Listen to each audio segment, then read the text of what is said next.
Good day. Wow. I was like touched, so to say, and it's crazy. Like one of my elders that told me that like God is gonna come to you. He gonna come to you in a human form. He ain't gonna come to you in some ghostly, weird burning bush form. He gonna come to you as a human. He ain't gonna come to you as a snake or any type of weird stuff like that because the God that created us all and all the things, the beings and whatnot in the universe already know us of. You like, you'll be scared. Who gonna take advice from a talking snake? I'm personally, I'm probably gonna kill a talking snake. I had really like basically, hung up the boxing gloves, so to say. I joined the military at 17, served my country. Did the wild thing, jumped out of planes. You know, put the thing on folks that wasn't even really. I didn't have no beef with them because I didn't know them. Like, how could somebody have beef with somebody they don't even know? But I was willing to jump off the plane and get busy for the sakes just to survive. And I know that, my hands is good. They can fix computers. Oh, they good. They can slap the shit out of a human, a cow, right? And I ran into this guy Halim, and we was talking, and he told me his story, and I was like, damn. And then I showed him some of my son's art, and he was like, bro, your son's got it. He's an artiste. I was like, he got it in his hands. He was like, he got it in his hands. I was like, yo, and I just fell on my knees, and I thank God because all of my time, my hands was built for aggressivity and survival reasons.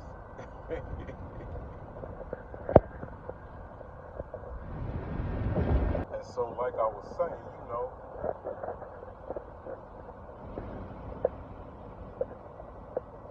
the God that we serve, with the right hand, he gives life. With the left hand, is destruction, comes destruction. And so, my hands been hell bent on the destruction. Like, really, even though it could seem like building, you feel me? I thank God that to my lineage, to my family, to my culture, God gave us the hands of a builder. With that, I decided to cultivate my son's energy and desires, on a higher level.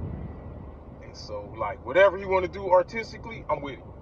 Like, he want to make his own Halloween costume like I did as a kid. I'm like, dang! And he don't want to buy no costume. It costs more for me to help him make his costume than it would be to buy a costume at the store. Like, this dude need paint, he need this, he need that, he need this, he need that. And so, like, my family, they don't really covet, or they don't really like, they not pushing the arts. Like, yo, if I was like, when I was a kid, I'm like, yo, Ma, I want to be a rap artist. She was like, what? Get your, you better try and be a math artist. So art and just the thought of being an artist, it wasn't that was pushed down in my family. I don't know if during I wouldn't say my whole culture, but definitely in my family, they would know. And so, to the point of even like my son's art, I didn't take it like, I was like, some little kid just making scratchings on the wall, But when Halim, who's an artist, like, he's a world-renowned artist, he was like, yo, G, that's proper. You better save a lot of that stuff he making, because it's gonna be worth something and proper, in the future. And so I was like, at first I was like, yeah, he got a point. Like, what better do I got to do? So when I got out the military and, I got out the rack and all that, back then I had wore this mask, like to cover your nose because it's dusty over there and whatnot. And so I took the little mask rag that I wore and a cigarette, and I put it in a airtight glass box, and then I wrote on it like, in case of emergency, break glass. And hey, watch out, vehicle on shoulder ahead. It just sat there up until in half a mile. Use the right lane to exit right to exit 11A, I-105 West. Then stay to the right. That mask had been sitting in that box for like 2002 until about whenever they announced the pandemic thing. And when they announced that, I was like, wow. So I sat around the house for a couple of days. And then I went outside. And I ain't see nobody out there really, which was scary. Exit right to exit 11A, I-105 West. Then use the right lane to stay to the right to I-105 West toward El Segundo. So at that point, I ran in the house. I grabbed a hammer.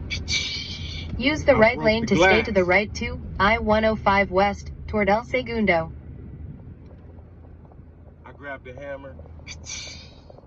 I broke the glass. I grabbed this one cigarette out. I went and smoked it. I was like, damn, still fresh. I put my ski mask on because we was pandemic, mode. And it was on.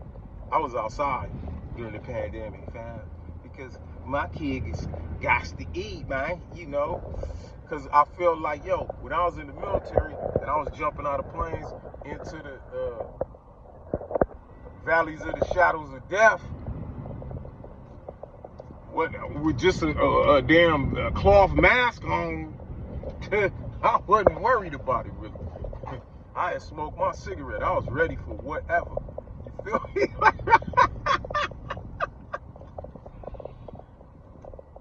So, this is years later when I ran into Continue straight for 15 minutes to I-405 South toward Long Beach. The pandemic and all that been over, so I just feel like I owe him one, so to say, because he convinced me, and it didn't take nothing, like just by his demonstration of life. He convinced me that it's worth everything in my being to support and cultivate my son's artistic ability, or his wanting to do art. I'm not an artistic guy with my hands. I'm a destroyer. I know how to take the pistol and pistol whip somebody. I train, like we as kids, we used to practice. Hey dude, should I put my finger through the hole when I smack him, or should I leave my finger, smack him like that? Like, yeah, we used to practice crazy stuff, like how to pistol whip somebody. And then we also, we used to take the knife and tank. We used to throw it up in the air, let it hit the grass, and stick in the grass to the point where bink. You could throw it into a tree, bink. And then I learned how to take the slingshot, blah, and kill a bird, far away. And I learned how to shoot the BB gun as a child. You get me? Like when I was 5,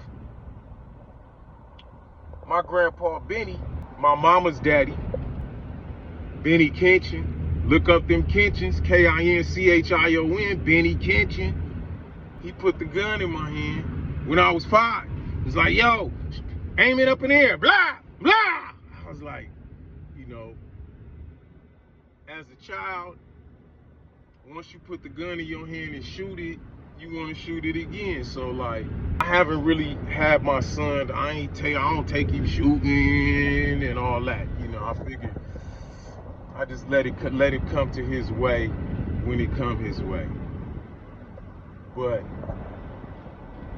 I do realize that in order to change the world, it starts with yourself and your family and your tribe and your community.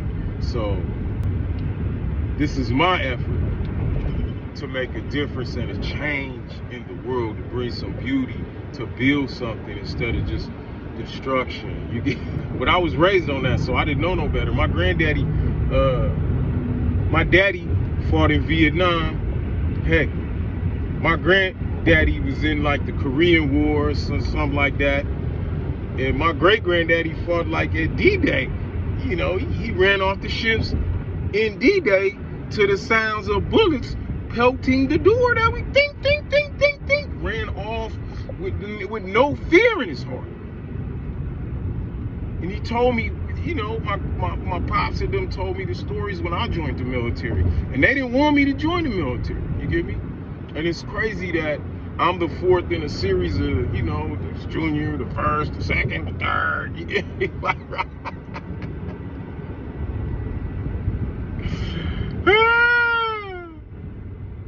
So that's crazy. So I got a lot of animosity from my family when I decided not to name my firstborn after me. It was named after my dad. His granddaddies did all the way back there who they named after, because I was in the military and fought in wars and stuff like that, and my daddy the same, and his daddy the same, and his daddy the same, and we all got the same name. So I figured I'm gonna break the chain and just name my son whatever. Like, you know, I told my baby mama at the time, whatnot, like, yo, you can name our son whatever you want to name our son. I'll just give him his middle name. So yeah, my son's middle name is Arumadoma, and you look it up, fam. Arumadoma. That's from Ishan. I had a business in Nigeria. My partner was from Ishan. His name was Henry Arumadoma, Rip Rada.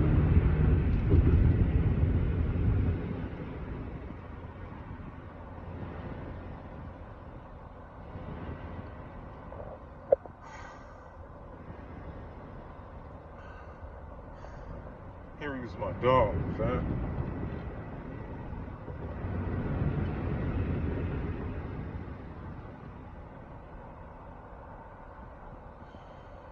Anyway, as I was saying, if we're gonna make any change in the current world, you know, it's gonna start with ourselves, our family, our community, our tribe, and we're gonna have to do the leg work to make it happen. And lastly, I'd like to thank Halim Flowers for his demonstration of life, because without that, I wouldn't have believed. You get me? Like, some snake come up to me talking about, gee, what up?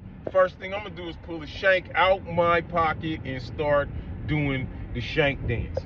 You get me? Come on, man, let's be with it. If I see a burning bush, shit, I'm gonna reach out and try to put it out. That's just the natural thing to do with a fire extinguisher, possibly. So